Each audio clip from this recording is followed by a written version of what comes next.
Hi everyone, my name is Hannah Holman, and I'm just going to show you what we're going to be talking about today. So my presentation is on KWL and Collaborative Conversations. Let's get into it.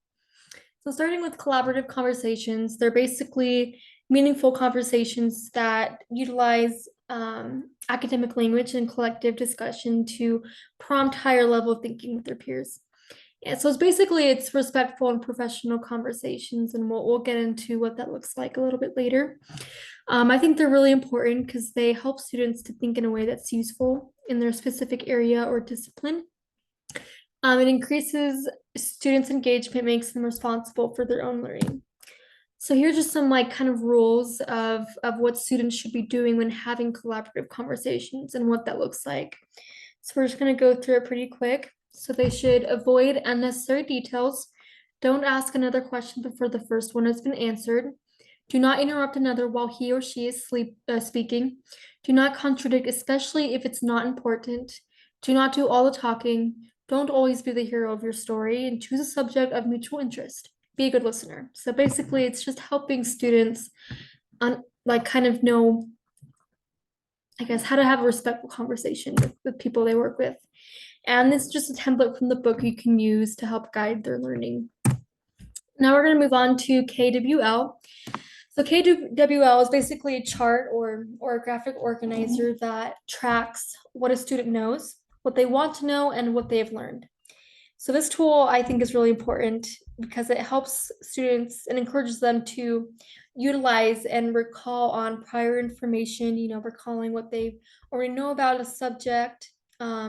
It helps them cultivate personal curiosity and start asking questions and wonder about things. And it also allows them to reflect on what they've learned. And it helps us as teachers as well because it helps us better understand a student's progress and kind of creates a roadmap of their thinking throughout a project or throughout a lesson. This is what a basic KWL chart will look like. And here are just some steps broken down. If you were to implement this into a classroom, these are probably the main steps you'd use to implement it. First, you want to identify the topic that you're going to teach a lesson on or a research project you're going to give your students. Then you want to introduce the topic to your students, and then you want to invite the students to share what they already know about the topic.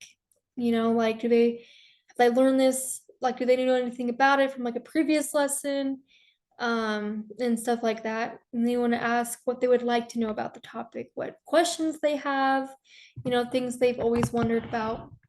And you can also record the responses on a board and have a class discussion, or if they're doing like a research project or individual work, you can have them record it themselves on their own KWL chart.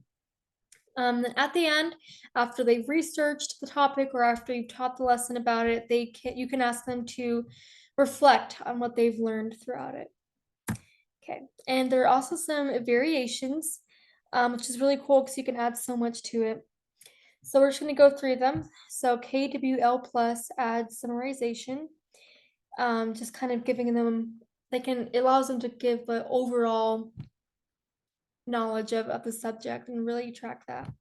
A KWHL adds, how do we know? How do we know, this is true? What's the context? And KLEW adds evidence.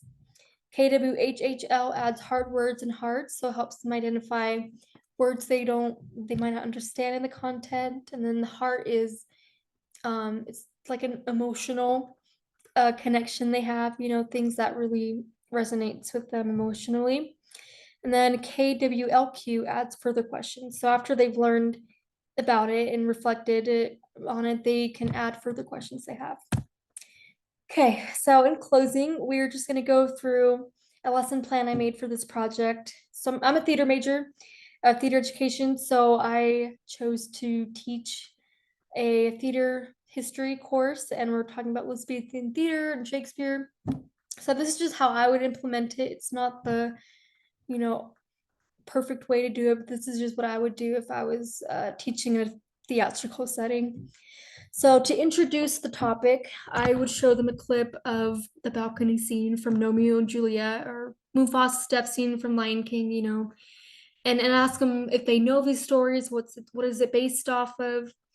And then I'd show them a similar scene from one of Kenneth Branagh's Shakespeare movies and see if they can find the connection, the correlation, and guess like what these are based on.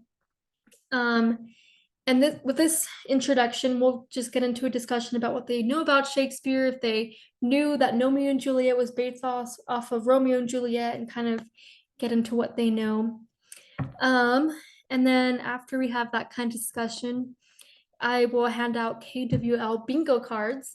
So throughout the lesson, students can just fill them out, like one spot for like what they know about Shakespeare, what they've learned about it, so they can get a bingo. And if they do get a bingo, I would hand out like a candy or something, just to motivate them to fill that out and really identify what they're learning and tracking that.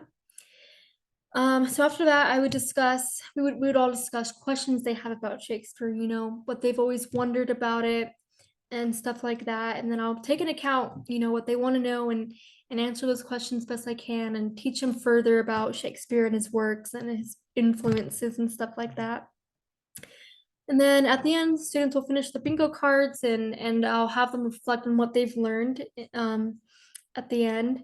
And throughout all this, we'll be implementing collaborative conversations, using professional language, academic language, and guiding the conversation in a way that keeps it focused and meaningful to them. So I think we're almost out of time, so I'm going to stop there. But thank you guys for watching and learning with me. Thanks.